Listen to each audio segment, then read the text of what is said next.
We join the Universal Church in thanking the Lord for the gift of a new Pope.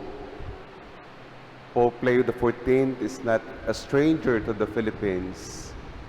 After his election, I saw pictures of him visiting the Philippines at least twice, in 2010 in Cebu and in 2000 in Cebu and 2010 in Manila.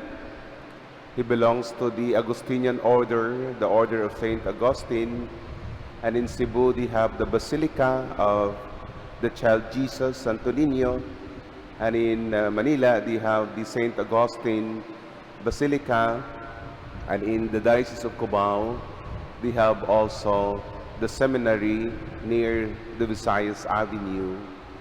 So he served as Prior General for 2 terms, and it was obvious as part of his job to visit their communities.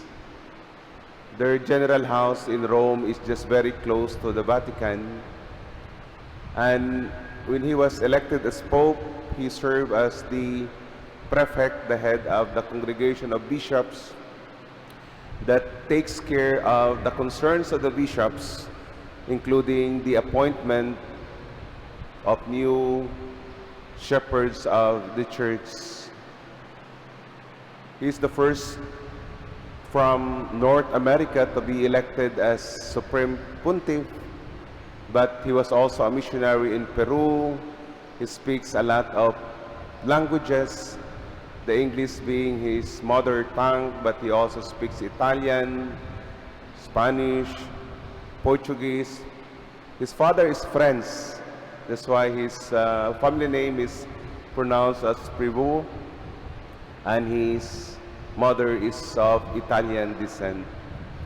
Anyway, I'm sharing this because he is our spiritual father, our moral compass, our guide, especially in these difficult times of the history of our church. My dear friends, the Lord offers himself as the bread of life, and giving us a new Holy Father is part of this. Giving us a new Pope is one layer of this promise of the Lord that he will be with us forever. He will not leave us orphaned. That's why he continues to give us shepherds according to his heart. He wants to remain with us. That's why he chose the bread as the perpetual memorial of his presence in us. Because the bread is part of ourselves. The food that we eat becomes part of ourselves, because God wants to remain with us forever. It's not only us who want to be with him.